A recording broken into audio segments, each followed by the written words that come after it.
السلام علی النبی وعلی عباد اللہ الصالحین ثم شرع له ان يسلم على عباد الله الذين اصطفى بعد تقدم الحمد والثناء عليه بما هو اهله فطابق ذلك قوله تعالى قل الحمد لله وسلام على عباده الذين اصطفى وكأنه امتثال له ثم شرع له، پھر اس کے لیے مقرر کیا گیا ان یسلم کہ وہ سلام کرے علی عبادہ الذین اصطفیٰ اللہ کے چنے ہوئے بندوں پر، اللہ کے بندوں پر جنہیں اس نے چن لیا، بعد تقدم الحمد والثناء علیہ، اس پر حمد و ثنا کہنے کے بعد، پیش کرنے کے بعد، بما ہوا اہلہ جس کا وہ اہل ہے، یعنی اللہ تعالیٰ کی حمد و ثنا جو اس کے لائق ہے کرنے کے بعد اس کے چنے ہوئے بندوں پر سلامتی کی دعا بھیجے۔ فطابق ذلک قولہ تعالی، تو یہ اللہ تعالیٰ کے اس قول کے مطابق ہو جائے گا، قل الحمد للہ وسلام علی عبادہ الذین اصطفیٰ، کہہ دیجئے سب تعریف اللہ کے لیے ہے اور سلام ہو اس کے ان بندوں پر جنہیں اس نے چن لیا۔ وَكَأَنَّهُ امتثال لَهُ، اور گویا کہ یہ اس آیت پر عمل کرنا ہے، اس کی عملی مثال ہے، یعنی قرآن مجید میں یہ بات فرمائی گئی کہ آپ کہہ دیجئے کہ الحمدللہ وسلام علی عبادہ الذین اصطفیٰ، اور ہم نماز کے اندر اس آیت پر عمل کر رہے ہوتے ہیں یہ کہہ کر کہ السلام علی النبی وعلی عباد اللہ الصالحین۔ وَأَيْضًا فَإِنَّ هَذَا تَحِيَّةُ الْمَخْلُوقِ فَشُرِعَتْ بَعْدَ تَحِيَّةِ الْخَالِقِ وَقُدِّمَ فِي هَذِهِ التَّحِيَّةِ أَوْلَى الْخَلْقِ بِهَا وَهُوَ النَّبِيُّ صَلَّى اللَّهُ عَلَيْهِ وَسَلَّمَ الَّذِي نَالَتْ أُمَّتُهُ عَلَى يَدَيْهِ كُلَّ خَيْرٍ وَعَلَى نَفْسِهِ بَعْدَهُ وَعَلَى سَائِرِ عِبَادِ اللَّهِ الصَّالِحِينَ وَأَخَصُّهُمْ بِهَذِهِ التَّحِيَّةِ الانبیاء ثم اصحاب رسول اللہ صلی اللہ علیہ وسلم مع عمومها لكل عبد للہ صالح فی الارض والسماء۔ وأيضا، اور اسی طرح، فإن هذا تحیۃ المخلوق، کہ یہ مخلوق کا تحفہ بھی ہے، فشرعت بعد تحیۃ الخالق، تو یہ مقرر کیا گیا یا مشروع کیا گیا خالق کو تحفہ دینے کے بعد۔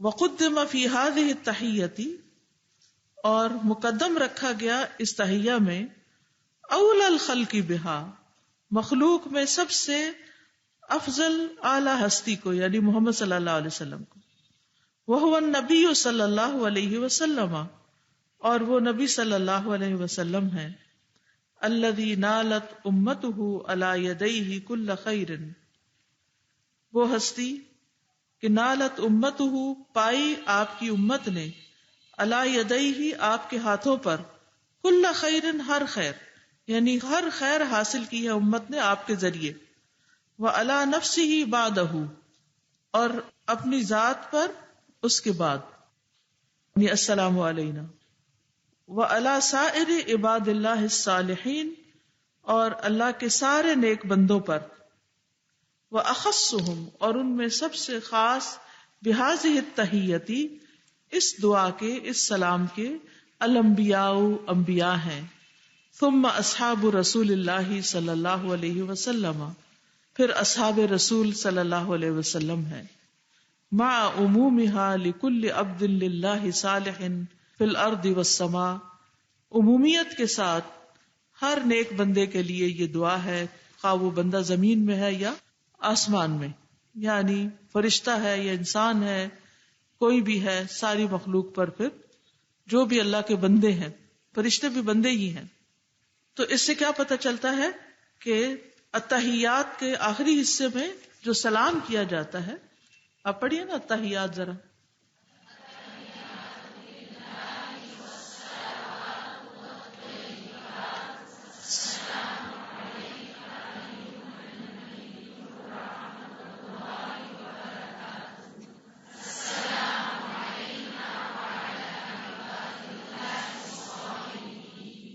تو اس میں کیا ہے کہ اللہ سبحانہ و تعالیٰ کی حمد و ثنا کے بعد پھر ہم سلامتی بھیجتے ہیں، سلام کرتے ہیں نبی صلی اللہ علیہ وسلم پر، پھر اپنے آپ پر، پھر اللہ کے سارے نیک بندوں پر.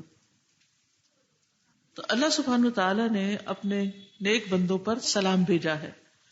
قل الحمد للہ وسلام، کہہ دیجئے کہ حمد اللہ کے لیے ہے اور سلام کس کے لیے؟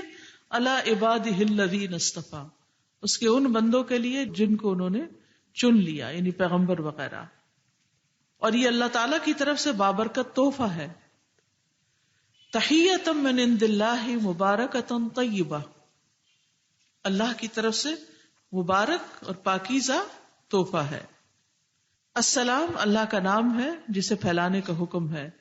رسول اللہ صلی اللہ علیہ وسلم نے فرمایا ان السلام اسم من اسماء اللہ تعالی، کہ السلام جو ہے وہ اللہ کے ناموں میں سے ایک نام ہے.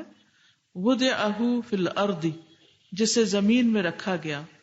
فافشوا السلام بینکم، تو تم آپس میں سلام کو پھیلاؤ. پھر آدم علیہ السلام کو سلام کا طریقہ سکھایا گیا. نبی صلی اللہ علیہ وسلم نے فرمایا اللہ تعالیٰ نے آدم علیہ السلام کو پیدا کیا اور ان کی جو لمبائی تھی وہ 60 گز تھی.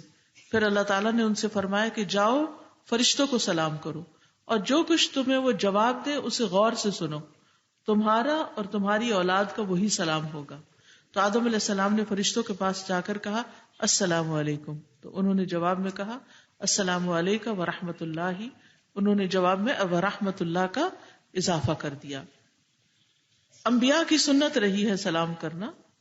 رسول اللہ صلی اللہ علیہ وسلم نے فرمایا تم میں سے جو کوئی عیسیٰ ابن مریم کو پالے تو اسے میری طرف سے سلام کہے. مسلمان کا بھی مسلمان پر حق ہے کہ جب اس کو ملے تو سلام کرے. سب سے بڑا بخیل ہے وہ شخص جو سلام کرنے میں بخل کرے. یہود مسلمانوں پر حسد کرتے تھے آمین اور سلام کی وجہ سے. بات کرنے سے پہلے سلام شروع کرنا چاہیے، یعنی ساری باتیں کہہ کے اچھا وعلیکم السلام نہیں، سلام پہلے اور کلام بعد میں. جتنی دفعہ ملاقات ہو ہر وقت سلام کرنا چاہیے. مجلس میں آتے جاتے وقت سلام، گھر سے نکلتے وقت، داخل ہوتے وقت سلام. سلام نہ کرنے والے کو آنے کی اجازت نہیں دینی چاہیے. نبی صلی اللہ علیہ وسلم نے فرمایا جو سلام سے ابتدا نہ کرے اسے اجازت نہ دو. اچھا یہ بھی یاد رکھیے کہ جن کو ہم نہیں جانتے ان کو بھی سلام کرنا چاہیے. عبداللہ ابن عمر رضی اللہ عنہ سے مروی ہے کہ ایک آدمی نے نبی صلی اللہ علیہ وسلم سے پوچھا کون سا اسلام سب سے بہتر ہے؟ آپ نے فرمایا یہ کہ تم کھانا کھلاؤ اور ان لوگوں کو بھی سلام کرو جنہیں پہچانتے ہو اور انہیں بھی جنہیں تم نہیں پہچانتے. یہ بہترین اسلام ہے. خالی گھر میں بھی داخل ہوتے وقت سلام کرنے کا حکم ہے، یعنی جب آپ داخل ہوں بسم اللہ پڑھیں اور السلام علیکم بلند آواز سے کہیں. عبداللہ ابن عمر کہتے ہیں جب کوئی خالی گھر میں داخل ہو تو اسے کہنا چاہیے السلام علینا وعلی عباد اللہ الصالحین. وہاں کون صالحین ہو سکتے ہیں؟ فرشتے ہو سکتے ہیں اور نیک جن ہو سکتے ہیں. عباد اللہ الصالحین، تو جس سے سلام کرتا ہے انسان اس سے تو پھر دوستی ہو جاتی. قبرستان سے بھی گزرتے ہوئے سلام کرنا چاہیے. سبحان اللہ، یعنی سلام اتنی امپورٹنٹ چیز ہے، زندہ تو زندہ، مردوں کو بھی. اس سے آپ اس کی اہمیت کا اندازہ لگا سکتے ہیں. موت کے وقت فرشتے نیک روح کو سلام کرتے ہیں. الذین تتوفاہم الملائکۃ طیبین یقولون سلام علیکم ادخلوا الجنۃ بما کنتم تعملون. جنہیں فرشتے اس حال میں قبض کرتے ہیں کہ پاک ہوتے ہیں، کہتے ہیں سلام ہو تم پر، جنت میں داخل ہو جاؤ اس کے بدلے جو تم کیا کرتے تھے. جنت میں داخلے کے وقت سلام کریں گے لوگ. والملائکۃ یدخلون علیہم من کل باب سلام علیکم بما صبرتم فنعم عقبی الدار. اہل جنت بھی ایک دوسرے کو سلام کریں گے. تحیتہم فیہا سلام. اور اللہ سبحانہ تعالیٰ کا کتنا فضل اور رحمت ہے کہ اس نے سلام کرنے پر انعام بھی دیا، یعنی نیکیاں.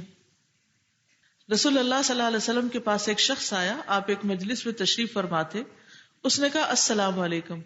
آپ نے فرمایا اس کو 10 نیکیاں ملیں گی. دوسرا آیت اس نے کہا السلام علیکم ورحمۃ اللہ، فرمایا اس کو 20. اور تیسرا آیت اس نے وبرکاتہ کا اضافہ کیا تو آپ نے فرمایا اس کو 30 نیکیاں ملیں گی. سلام کے وقت ہاتھ بھی ملانا چاہیے، اس کی فضیلت ہے. اس سے گناہ اس طرح جھڑتے ہیں جیسے درخت کے پتے جھڑتے ہیں. آپس میں محبت بڑھانے کا ذریعہ ہے، سلامتی پھیلتی ہے. اپنے گھر میں سلام کر کے داخل ہونے والا اللہ کی ضمانت میں ہوتا ہے. درجات کی بلندی سلام کو عام کرنے میں ہے، کھانا کھلانے میں اور رات کو نماز پڑھنے میں جب لوگ سوئے ہوئے ہوں. بے شک بخشش کو لازم کرنے والے امور سلام کرنا اور اچھی گفتگو کرنا ہے. یہ صحیح الجامع الصغیر کی حدیث ہے. سلام کرنا جنت کو واجب کرنے والا عمل ہے. ابو شریح کہتے ہیں کہ انہوں نے کہا کہ اللہ کے رسول مجھے ایسی چیز بتائیں جو میرے لیے جنت کو واجب کر دے. آپ نے فرمایا عمدہ کلام اور سلام پھیلانا، یعنی سلام کلچر کو عام کرنا، زیادہ سے زیادہ سلام کرنا. آپ نے فرمایا اطعموا الطعام وافشوا السلام تورثوا الجنان، تو کھانا کھلاؤ، سلام کو عام کرو اور تم جنتوں کے وارث بنا دیے جاؤ گے. بار بار ایک ہی بات آ رہی، کھانا کھلانا اور سلام کو عام کرنا. سلام میں پہل کرنے والے کا اجر زیادہ ہے. یعنی سلام کی اہمیت اس سے اندازہ لگا سکتے ہیں آپ کی نماز میں بھی سلام کروایا گیا، یعنی ہر طرف سلام ہی سلام. آدم علیہ السلام پیدا ہونے سے لے کے جنت میں پہنچنے تک سب ابتدا بھی سلام سے، انتہا بھی سلام پر. گھر والوں کو بھی، باہر بھی، جن کو جانتے اس کو بھی، جس کو نہیں جانتے، زندہ کو بھی، مردوں کو بھی، نیک بندوں کو، سب کو. ان اللہ و ملائکتہ یصلون علی النبی یا ایھا الذین آمنوا صلوا علیہ وسلموا تسلیما. تو یہ اس آیت پر بھی عمل ہے جب ہم نماز میں کہتے ہیں نا السلام علیکہ ایھا النبی، کہ اللہ تعالیٰ نے فرمایا وسلموا تسلیما. اور نبی صلی اللہ علیہ وسلم کو جو سلام بھیجے اللہ تعالیٰ اس کو سلامتی دیں گے. نبی صلی اللہ علیہ وسلم نے فرمایا بے شک جبریل میرے پاس آئے اور انہوں نے مجھے خوشخبری سنائی ہے کہ بے شک اللہ تعالیٰ فرماتے ہیں جو شخص آپ پر درود بھیجے گا میں اس پر اپنی رحمت نازل کروں گا، اور جو شخص آپ پر سلام بھیجے گا میں اسے سلامتی دوں گا. اس پر میں نے اللہ عز و جل کے لیے سجدہ شکر ادا کیا کہ آپ کو ہر طرف سے سلام پہنچے گا. فرشتے آپ تک سلام پہنچاتے ہیں. آپ صلی اللہ علیہ وسلم نے فرمایا بے شک زمین میں اللہ کے کچھ فرشتے گھومتے پھرتے رہتے ہیں اور میری امت کا سلام مجھے پہنچاتے ہیں. ٹھیک ہے، تو ہم بندوں کو کہتے رہتے ہیں آپ میرا سلام لے جائیں، جبکہ اللہ نے فرشتے مقرر کیے ہوئے ہیں اور جہاں پر بھی ہوتے ہیں وہ نبی صلی اللہ علیہ وسلم کو بھیجا ہوا سلام وہاں پہنچا دیتے ہیں. اور یہ ہم کیسے بھیجتے ہیں؟ ہم یہ نہیں کہتے یہاں جو فرشتہ ہے وہ میرا سلام لے جائے، ایسے نہیں. آپ پڑھتے رہے درود شریف تو سلام پہنچ جائے گا. پھر اسی طرح یہ ہے کہ بندوں کو ہم سلام بھیج سکتے ہیں بندوں کے ذریعے، یا میسج میں یا فون پہ یا جس طرح بھی. پھر اسی طرح بندوں کو سلام ہم نماز میں بھی بھیجتے ہیں، سارے بندوں کو. عبداللہ بن مسعود رضی اللہ عنہ بیان کرتے ہیں کہ جب ہم نماز میں رسول اللہ صلی اللہ علیہ وسلم کے پیچھے تشہد میں بیٹھتے تو ہم کہتے تھے اللہ کے بندوں کی طرف سے اللہ پر سلام ہو، فلاں پر سلام، فلاں پر سلام. تو رسول اللہ صلی اللہ علیہ وسلم نے فرمایا تم السلام علی اللہ نہ کہو، کیونکہ اللہ تو خود السلام ہے، بلکہ جب تم میں سے کوئی شخص قعدہ میں بیٹھے تو وہ کہے التحیات للہ والصلوات والطیبات السلام علیک ایھا النبی ورحمۃ اللہ وبرکاتہ السلام علینا وعلی عباد اللہ الصالحین. تمام آداب، قولی عبادتیں، تمام دعائیں، فعلی عبادات، تمام اچھے کلمات، مالی عبادات اللہ کے لیے ہیں. اے نبی آپ پر سلام ہو اور اللہ کی رحمت ہو اور برکات ہو ہم پر اور اللہ کے نیک بندوں پر سلام ہو. فرمایا جب تم یہ الفاظ کہو گے تو یہ سلام اور دعا آسمان و زمین میں ہر نیک بندے کو پہنچ جائیں گے، ہر ایک تک سلامتی پہنچ جائے گی. جی السلام علیکم استاذہ.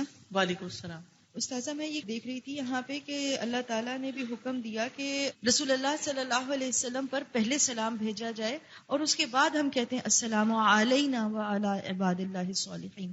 تو مجھے یہ لگ رہا تھا کہ جو رسول اللہ صلی اللہ علیہ وسلم کی حدیث تھی کہ ایمان کی تکمیل اس وقت تک نہیں ہو سکتی جب تک ہم رسول اللہ صلی اللہ علیہ وسلم اپنے سے زیادہ محبوب نہ رکھیں. اور اسی طرح میں دیکھ رہی تھی کہ جب ہم قبرستان کی بھی دعا کرتے ہیں، کہیں پہ بھی ہم دعا کرتے ہیں، اس میں ہم لوگوں کو دعا دینے میں اپنے آپ کو نہیں بھولتے.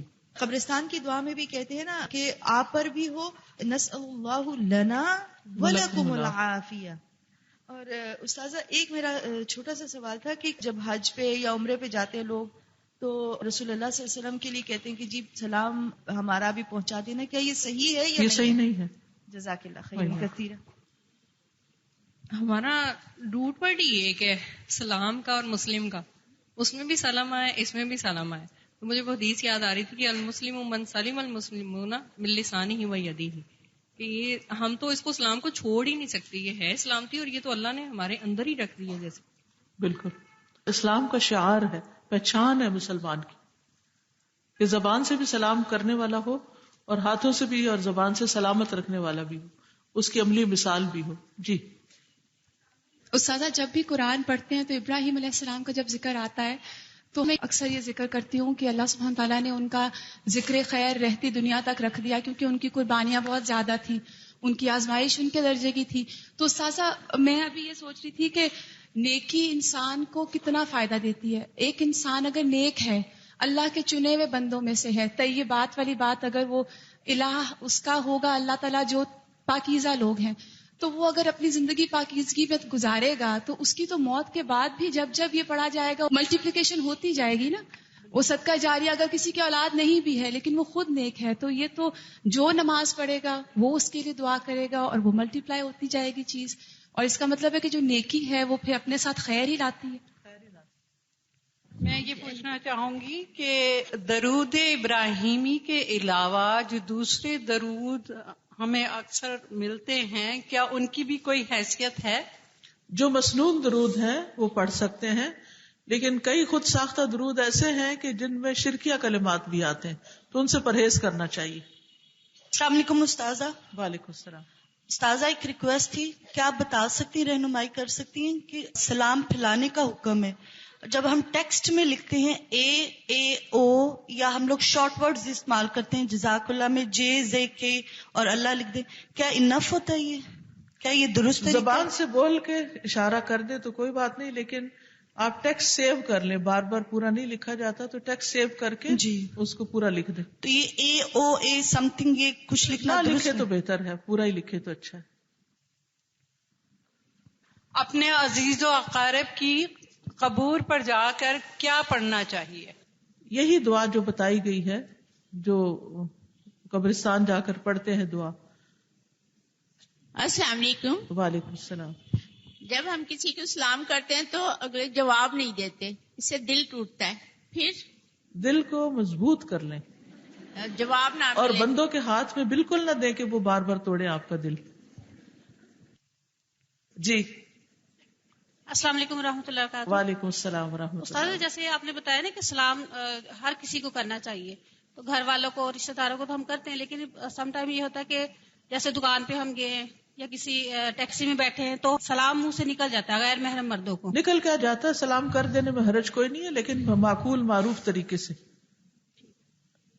یعنی آپ کے ساتھ کوئی نہ کوئی تو ہوگا نا، تو اکیلے تو نہیں بیٹھ کے بات چیت شروع کریں گے، بس سلام کر دیں. اللہ وبرکاتہ. استاذہ مجھے آپ سے یہ پوچھنا تھا کہ کیا ہم اپنے نان مسلم ٹیچرز کو سلام کر سکتے ہیں؟ ہیلو کر دیں. ہیلو کر دیں. ہاں جی، کوئی گریٹنگس تو کوئی ہونی چاہیے نا، اچھے اخلاق کا مظاہرہ کریں. ہم لوگوں کے نا جو سلام کا طریقہ ہے وہ درست نہیں ہوتا. السلام علیکم یا کوئی اس طرح طریقوں سے جو ہم سلام کرتے ہیں، پراپر سلام کرنا چاہیے. میں نے ایک دفعہ شارٹ کورس کیا تھا، تو اس میں انہوں نے بتایا تھا کہ حضرت ابو ہریرہ رضی اللہ عنہ اپنی والدہ کو ایسے سلام کیا کرتے ہیں، السلام علیکم ورحمۃ اللہ وبرکاتہ ومغفرہ. تو کیا میں یہ سلام، میں نے کہیں نہیں پڑھا، یہ میرے علم میں نہیں ہے، اس لیے میں کچھ کہہ نہیں سکتی. یعنی احادیث سے مغفرت کی بات تو نہیں آتی. چلیے، شہادت الحق ثم شرع له بعد ذکر هذه التحیۃ والتسلیم علی ما یستحق التسلیم خصوصا وعموما ان یشہد شہادۃ الحق التي بنیت علیہا الصلاۃ وہی حق من حقوقها ولا تنفعه الا بقرینتها وہی الشہادۃ لرسول اللہ صلی اللہ علیہ وسلم بالرسالۃ وختمت بها الصلاۃ كما قال عبد الله بن مسعود رضی اللہ عنہ فإذا قلت ذلك قد قضيت صلاتك فإن شئت أن تقوم فقم وإن شئت أن تقعد فاقعد. ثم شرع له، پھر اس کے لیے مقرر کیا گیا بعد ذکر هذه التحیۃ، اس تحیہ والتسلیم اور تسلیم کے ذکر کے بعد، علی من یستحق التسلیم، علی اوپر اس کے جو حقدار ہے تسلیم کا خاص طور پر، یعنی سلام کا خاص طور پر، وہ عموماً اور عام طور پر، یعنی خاص طور پر محمد صلی اللہ علیہ وسلم اور عام طور پر سارے نیک بندے، ان یشہد شہادت الحق، کہ وہ گواہی دے حق کی گواہی، التی بنیت علیہ الصلاۃ، جس پر بنیاد رکھی گئی نماز کی، یعنی حق کی گواہی جس پر نماز کی بنیاد رکھی گئی ہے وہ گواہی دے. وہی حق من حقوقها، اور یہ نماز کے حقوق میں سے ایک حق ہے. ولا تنفعه الا بقرینتها، اور یہ فائدہ نہیں دیتی مگر یہ کہ اس کے قرینے کے ساتھ، اس کو ساتھ ملانے کے. وہ کیا ہے قرینہ اس کا یا اس کا ساتھ؟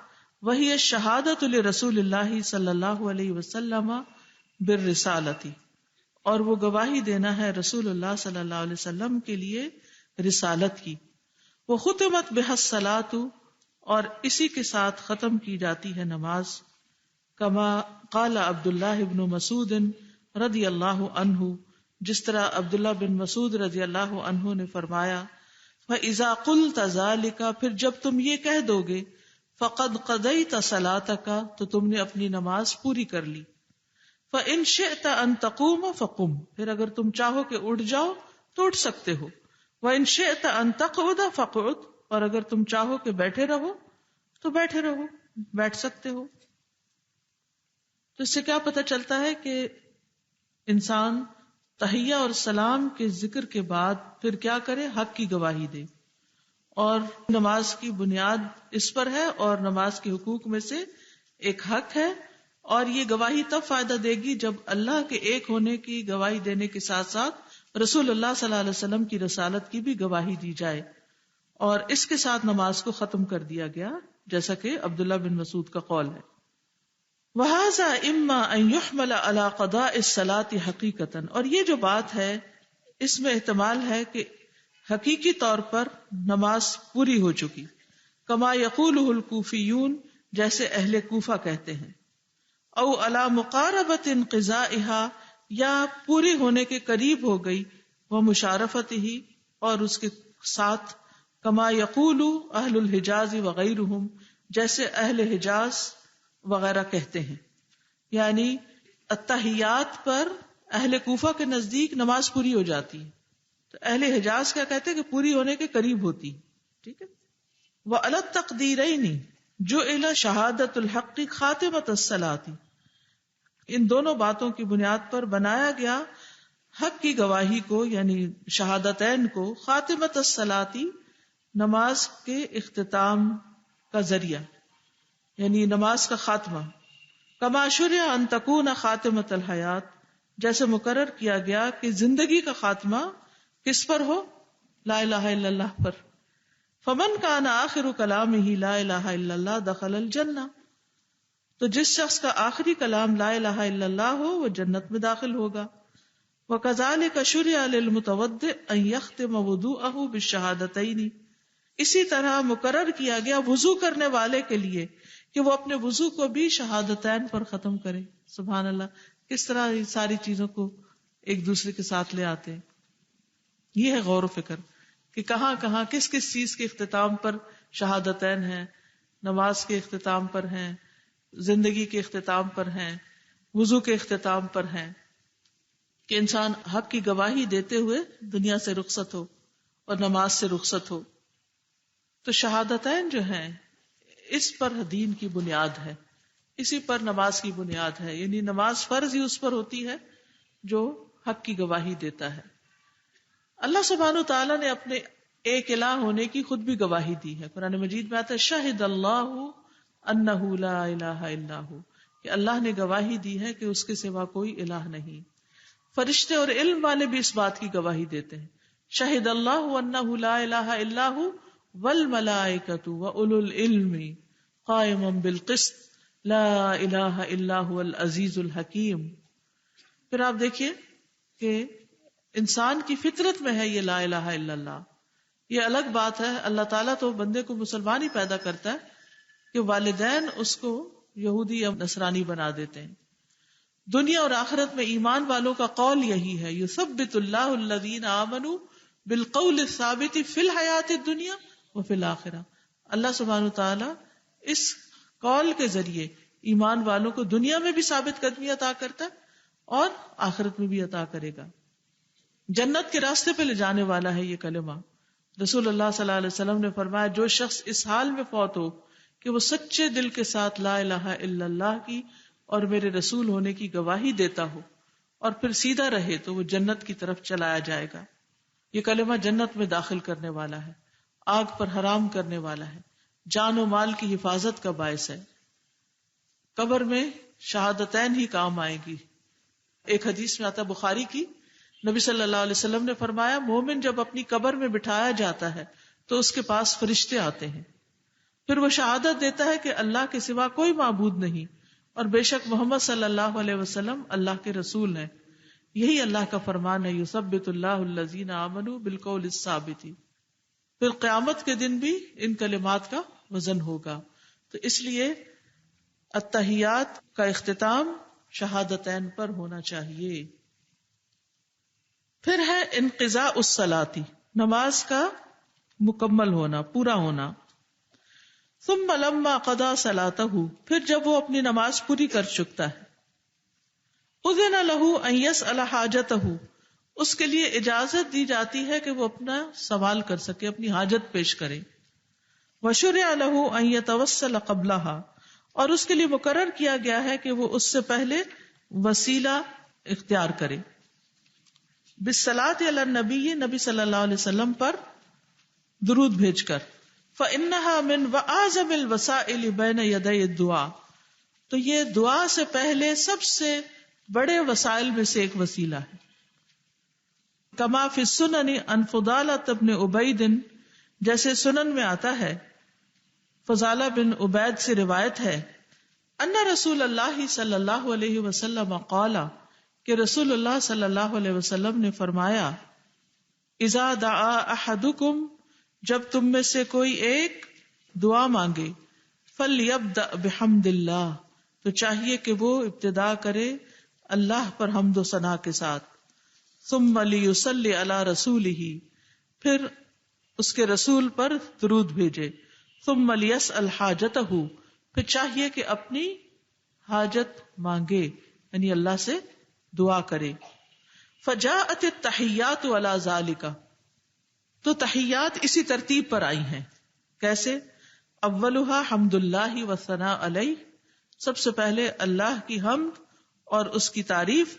نمبر 2 ثم الصلاۃ علی رسولہ، پھر اس کے رسول پر صلاۃ. نمبر 3 ثم الدعاء آخر الصلاۃ، پھر دعا کرنا نماز کے بالکل آخر میں. ٹھیک ہے، سب سے پہلے اللہ کی حمد و ثنا، پھر رسول اللہ صلی اللہ علیہ وسلم پر درود شریف، اور پھر آخر میں دعا. وَأَذِنَ النَّبِيُّ صلی اللہ علیہ وسلم لِلْمُصَلِّ بَعْدَ الصَّلَاةِ عَلَيْهِ أَن يَتَخَيَّرَ مِنَ الدُّعَاءِ أَعْجَبَهُ إِلَيْهِ، اور اجازت دی نمازی کو نبی صلی اللہ علیہ وسلم نے کہ نماز کے بعد وہ اختیار کرے دعا میں سے جو اس کو پسند ہو. أَعْجَبَهُ إِلَيْهِ، جو سب سے زیادہ اسے اچھی لگتی ہو. وَنَظِيرُ هَذَا مَا شُرِعَ لِمَنْ سَمِعَ الْمُؤَذِّنَ، اور اس کی مثال وہ ہے جو مؤذن کو سننے والے کے لیے مقرر کیا گیا ہے. ان یقول کما یقول، کہ اذان سن کے بندہ کیا کہے جو مؤذن کہتا ہے.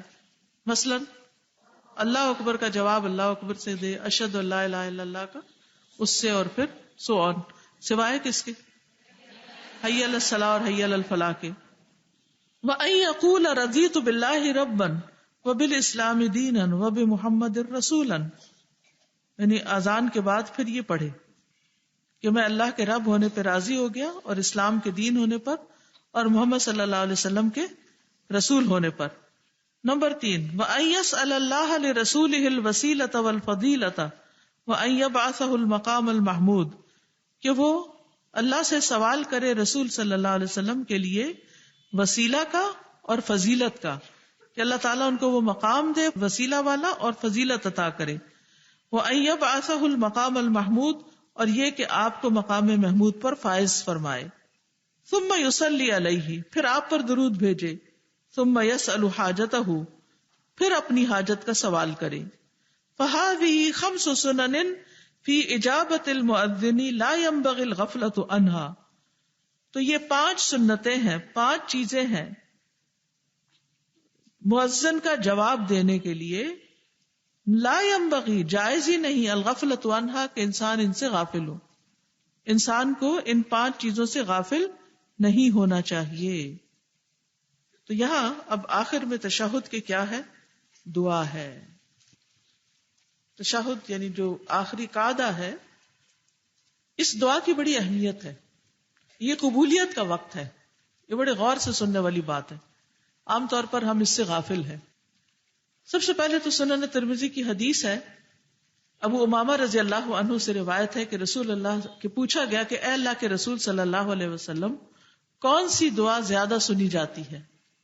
آپ نے فرمایا رات کے آخری حصے میں اور فرض نمازوں کے آخر میں. فرض نمازوں کے آخر میں.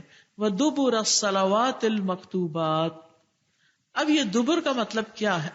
کیا سلام سے پہلے یا سلام کے بعد؟ آپ کیا کہتے ہیں؟ سلام سے پہلے. کیوں؟ عام طور پر تو ہم یہی کہتے ہیں نا، فرض نماز کے بعد دعا قبول ہوتی ہے. ہم بعد کا ترجمہ کر دیتے ہیں. کیا کر دیتے ہیں؟ بعد کا ترجمہ کر دیتے ہیں. حالانکہ دبر سے مراد سلام پھیرنے سے پہلے کی دعا ہے. اس کی دلیل کیا ہے؟ اس کے بارے میں کہا جاتا ہے، سنن ابو داؤد کی شرح میں عبد المحسن العباد لکھتے ہیں، نمبر 1، کسی چیز کے آخری حصے پر. دبر کا لفظ 2 چیزوں پر بولا جاتا ہے. کسی چیز کے آخری حصے پر، لاسٹ.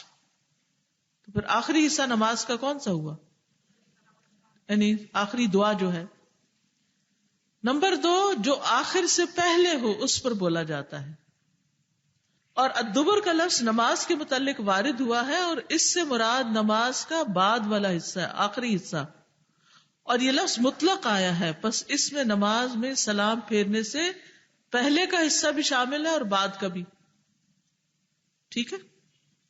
ابن قیم زاد المعاد میں کہتے ہیں کہ احادیث کے الفاظ دبر الصلاۃ سے مراد سلام سے پہلے اور سلام کے بعد دونوں ہو سکتے ہیں. ابن تیمیہ سلام سے پہلے ہونے کو ترجیح دیتے تھے. تو ابن قیم کہتے ہیں میں نے ان سے اس بارے میں پوچھا تو انہوں نے کہا کسی بھی چیز کی دبر اس میں شامل ہوتی ہے. جیسے دبر الحیوان یعنی حیوان کی پیٹھ حیوان کا حصہ ہے، یعنی وہ اس سے کٹی ہوئی تو نہیں نا، بلکہ اس کے جسم کا حصہ ہے، سب سے نچلا حصہ ہے. اہل علم اس بارے میں ایک اصول کا ذکر کرتے ہیں کہ اگر احادیث میں دبر الصلاۃ کی قید کے ساتھ آنے والے تسبیح، تحمید، تکبیر اور آیت الکرسی یا معوذات یا ذکر اذکار ہوں تو اس میں دبر الصلاۃ سے مراد نماز کے بعد کی بات ہے. نماز کے بعد کیا کیا کرتے ہیں؟ تسبیحات پڑھتے ہیں، تسبیحات فاطمہ جو ہے، آیت الکرسی پڑھتے ہیں فرض کے بعد، معوذات پڑھتے ہیں یا کچھ دعائیں ہیں، مثلا کون سی؟ ربی اعنی علی ذکرک و شکرک و حسن عبادتک، یا لا الہ الا اللہ وحدہ لا شریک لہ لہ الملک و لہ الحمد وہو علی کل شیء قدیر، اللہم لا مانع لما اعطیت ولا معطی لما منعت ولا ينفع ذا الجد منک الجد.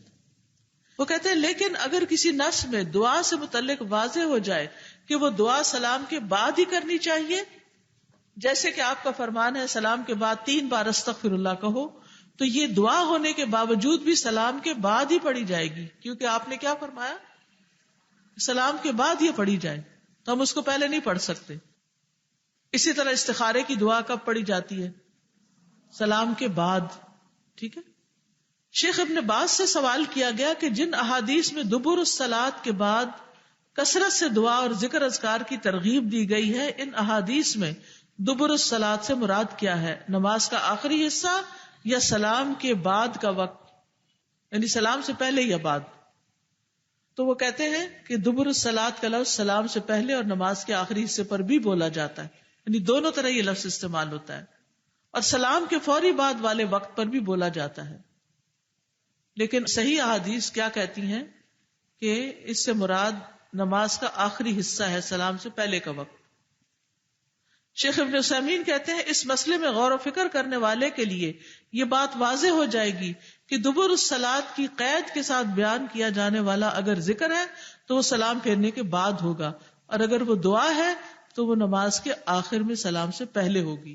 اذکار بعد میں، دعائیں پہلے. بس سمجھ آ گئی؟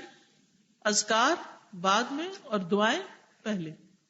تشہد میں پسند کی دعا پڑھنے کا اختیار دیا گیا یہاں پر. آجب عبداللہ بن مسعود کہتے ہیں کہ جب ہم نبی صلی اللہ علیہ وسلم کے ساتھ نماز پڑھتے تو ہم قعدہ میں یہ کہا کرتے تھے السلام علی اللہ من عبادہ السلام علی فلان و فلان، اللہ کے بندوں کی طرف سے اللہ پر سلام ہو فلاں فلاں پر. تو نبی صلی اللہ علیہ وسلم نے یہ فرمایا کہ اس طرح نہ کہو، بلکہ اللہ تو خود السلام ہے، بلکہ کہو التحیات للہ آخر تک. اس کے بعد دعا کا اختیار ہے، جو پسند ہو اسے مانگو. ابو بکر صدیق کیا دعا پڑھتے تھے؟ اللہم انی ظلمت نفسی ظلما کثیرا ولا یغفر الذنوب الا انت فاغفر لی مغفرۃ من عندک انک انت الغفور الرحیم. اسی طرح ایک اور دعا ہے اللہم اغفر لی ما قدمت وما اخرت وما اسررت وما اعلنت وما اسرفت وما انت اعلم به منی انت المقدم وانت المؤخر لا الہ الا انت. پھر 4 چیزوں سے پناہ مانگی گئی، من عذاب جہنم، عذاب القبر، فتنۃ المحیا والممات، اور شر مسیح الدجال. ابن عباس کہتے کہ رسول اللہ صلی اللہ علیہ وسلم انہیں یہ دعا اس طرح سکھاتے جسے قرآن کی کوئی سورہ سکھاتے ہیں، اور وہ ہے اللہم انا نعوذ بک من عذاب جہنم ونعوذ بک من عذاب القبر ونعوذ بک من فتنۃ المسیح الدجال. جی 4 چیزوں سے پناہ مانگی گئی ہے. جی پھر قرض سے پناہ، بخل، بزدلی، دنیا کے فتنوں سے پناہ، اللہ سے ملاقات اور اس کے چہرے کو دیکھنے کا سوال، اللہ کی وحدانیت کا اقرار کر کے گناہوں کی بخشش کا سوال، اسماء الحسنی سے اللہ کو پکارنا. اللہم انی اسألک بأن لک الحمد لا الہ الا انت المنان بدیع السماوات والارض یا ذا الجلال والاکرام یا حی یا قیوم انی اسألک، جو بھی پھر سوال ہو، جنت کا سوال ہو یا جو بھی. پھر اس کے بعد یہ ہے کہ مؤذن کی جو اذان ہے اس کے بعد کی جانے والی دعا کی قبولیت کے ساتھ اس کو تشبیہ دی ہے کہ جیسے مؤذن جو کہتا ہے جواب دے کے رضیت باللہ پڑھ کے جب ہم دعا کرتے وہ دعا قبول ہوتی ہے. تو اسی طرح یہاں بھی ہم کیا کرتے ہیں، نماز میں اللہ کی حمد و ثنا درود شریف وغیرہ پڑھ کے آخر میں اللہ سے دعا کرتے ہیں، تو یہ دعا بھی قبول ہوتی ہے. حضرت علی کہتے ہیں کہ ہر دعا روک دی جاتی یہاں تک کہ محمد صلی اللہ علیہ وسلم پر درود پڑھا جائے. اور یہ دعا کا ادب بھی ہے کہ پہلے اللہ کی حمد و ثنا کی جائے اور پھر محمد صلی اللہ علیہ وسلم پر درود پڑھا جائے. ایک بار درود بھیجنے پر کتنی رحمتیں آتی ہیں، کتنے گناہ معاف ہوتے ہیں، کتنے درجے بلند ہوتے ہیں. اللہ تعالی ہم سب کے درجات بلند فرمائے. وآخر دعوانا ان الحمد للہ رب العالمین. سبحانک اللہم وبحمدک اشہد ان لا الہ الا انت استغفرک واتوب الیک. السلام علیکم ورحمۃ اللہ وبرکاتہ.